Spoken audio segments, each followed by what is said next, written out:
तो हेलो दोस्तों, आप सब कैसे हैं? उम्मीद है सब अच्छे होंगे। छत्तीसगढ़ राज्य कृषि विपणन मंडी बोर्ड में उप निरीक्षक के पदों पर सीधी भर्ती के माध्यम से नियुक्ति हेतु चयन भर्ती परीक्षा आ चुकी है, जिसका बेसब्री से इंतजार था।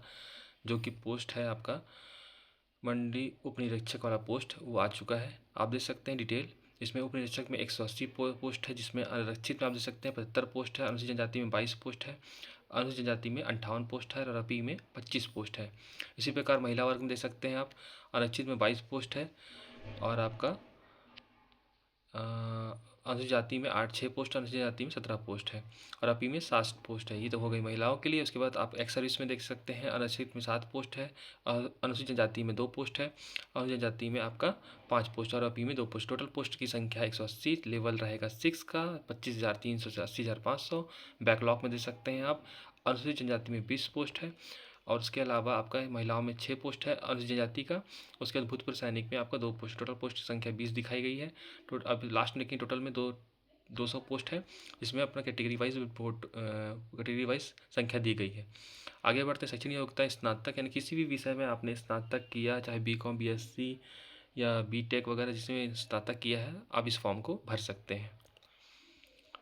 एक चीज़ और बताना चाहूँगा दोस्तों, इसमें क्या हो रहा है, जैसे कि आपने फॉर्म भर रहा है और आपने स्नातक कंप्लीट कर लिया है, इस फॉर्म के लास्ट डेट होने तक तो ही कैपेबल होगा। कहने का मतलब, कुछ लोगों ने अभी कुछ दिन पहले ही हुआ था कि कुछ पोस्ट आए हुए थे जिसमें भरा था फॉर्म और उसमें उनका क्वालिफिकेशन पास नहीं हुए थे, तो हाई कोर्ट ने उन्हें बैन कर दिया था। उन्होंने वो लगाया था तो बैन हो गया था। इसी नाम से मैं बोलना चाहूँगा कि अगर आप फॉर्म भर रहे हैं तो आपका स्नातक कंप्लीट होना चाहिए, क्योंकि अभी एग्ज़ाम होने वाले कई लोग ऐसे भी होंगे जिसके स्नातक कंप्लीट नहीं हुआ होगा। देखिए यहाँ पर पॉइंट 3 में दिया गया है, इसको आप पढ़ सकते हैं कि पद के लिए आवश्यक शैक्षणिक अर्हता का प्रमाण पत्र तथा स्नातक, स्नातकोत्तर उपाधि आदि जो संबंधित पद के लिए आवश्यक है कि प्रमाणित अथवा किसी राज्य पत्रित अधिकारी द्वारा प्रमाणित प्रतिलिपियों अभ्यर्थी यह सुनिश्चित कर ले कि आवेदन पत्र हेतु वांछित आवश्यकता शैक्षणिक अर्हता के अंतिम तिथि तक धारित करना आवश्यक है।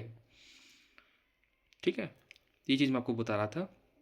ये जो है वैकेंसी 3 वर्ष की परीक्षा पे रखी जाएगी, यानी कि सभी पोस्ट में 3 वर्ष या 2 वर्ष का होता है, उसके बाद आप रेगुलर हो जाते हैं।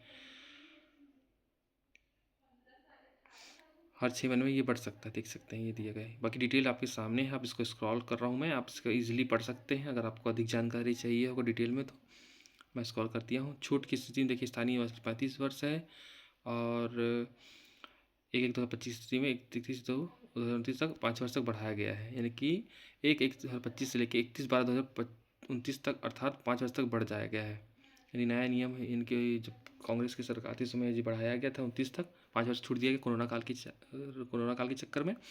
तो इससे क्या हुआ कि आप छूट मिला के 40 वर्ष है, तो उसके तो 5 वर्ष मिला के 45 वर्ष से अधिक नहीं होनी चाहिए।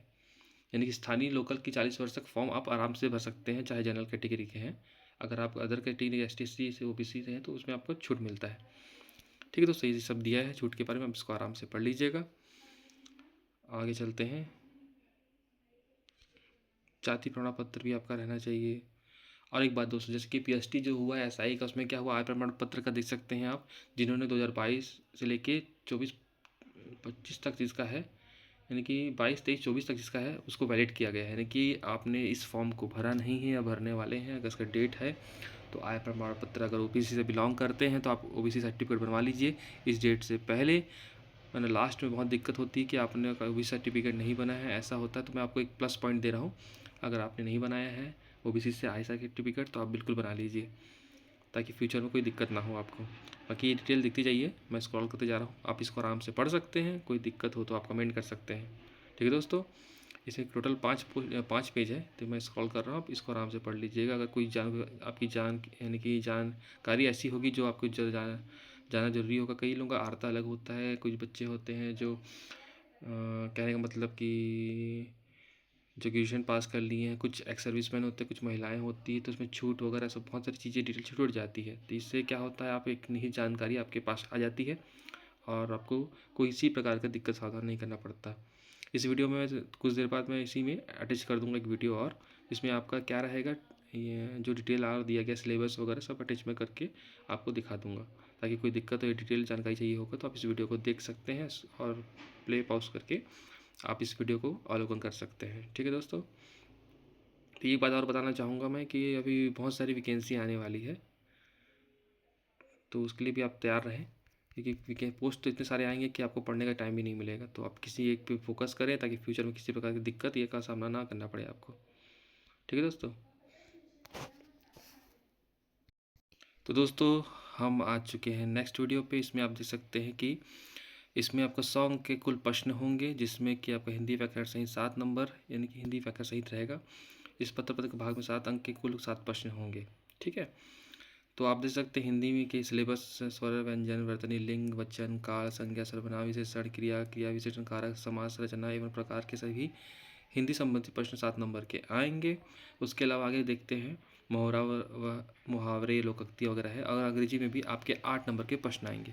तो दोस्तों मैं बताना चाहता हूँ, पहले पेपर ये 150 नंबर का होता था, अब व्यापम और थोड़ा टफ करते जाते हुए 100 नंबर का कर दिया है, ताकि क्वेश्चन कम आए और कंपटीशन अच्छा रहे। ये देख सकते हैं आपका यूनिट 1, यूनिट 2 इंग्लिश के 8 नंबर क्वेश्चन इसी के अंतर्गत ही आएंगे।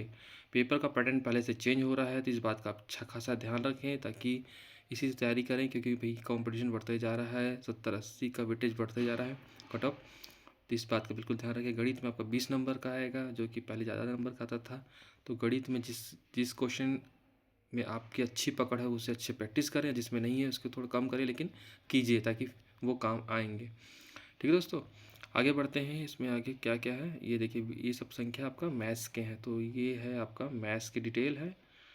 ये देख सकते हैं कौन कौन से सब्जेक्ट से क्या क्या क्वेश्चन आएगा, तो इसके अंतर्गत ही पढ़ाई करें। और ये रहा आपका समान मानसिक योग्यता। योग्यता के लिए कोई भी अच्छी बुक ले सकते हैं रीजनिंग के लिए, या तो यूट्यूब से पढ़ाई कर सकते हैं आप। सामान्य ज्ञान में आपका लूसेंट का सबसे अच्छी बुक है। इसके अलावा आप आचार्य हरिराम पटेल की भी बुक ले सकते हैं, जो कि बेस्ट होता है अच्छी गाइडलाइन के हिसाब से। आप अगर डिटेल में लेंगे तो डिटेल में अच्छा जानकारी मिलेगा आपको, या तो एक संबंधित बुक भी ले सकते हैं। ठीक है। मार्केट में बहुत सारी बुक है जिसमें अच्छे से तरीके से पढ़ाया गया है, जो ऑप्शनल भी है और डिटेल में भी दिया गया है, तो आप बुक परचेस करके इसकी तैयारी कर सकते हैं। छत्तीसगढ़ की सामान्य जानकारी में देखिए 10 नंबर का आएगा, कंप्यूटर का भी 10 नंबर का आएगा, ये दे सकते हैं इसमें। तो इस बात का ध्यान रखें, कंप्यूटर का भी अंक जरूरी है। तो अभी से पढ़ना स्टार्ट कर दीजिए, 3 महीने का समय है आपके पास। अगर आप अच्छे से पढ़ेंगे तो बिल्कुल ही इस पोस्ट के लिए एलिजिबल होंगे। ऐसी पॉजिटिव खबर के लिए हमारे चैनल को सब्सक्राइब कीजिए, ताकि फ्यूचर में आपको किसी प्रकार की दिक्कत ना हो और हम आपको ऐसी अपडेट देते रहें। और वीडियो से लेट आने के लिए माफ़ी चाहूँगा, नेक्स्ट टाइम से वीडियो जल्दी आ जाएगी। आज के लिए इतना ही दोस्तों, फिर मिलते हैं नेक्स्ट वीडियो पे। अभी बहुत सारी वैकेंसी निकल रही संविदा, तो आप इसके लिए भी देखते रहिए, साइड पर नजर रखिए। व्यापम की साइड में या कहीं से भी जो महिलाएं हैं वो अधिक देख सकते हैं कि लेडीज़ लोगों के लिए कुछ पोस्ट निकला हुआ है, उसको भी ध्यान दीजिएगा, साइड में चेक करते रहिएगा गवर्नमेंट साइड में आपका छत्तीसगढ़ के। ठीक है दोस्तों, आज के लिए इतना ही, मिलते हैं जल्दी।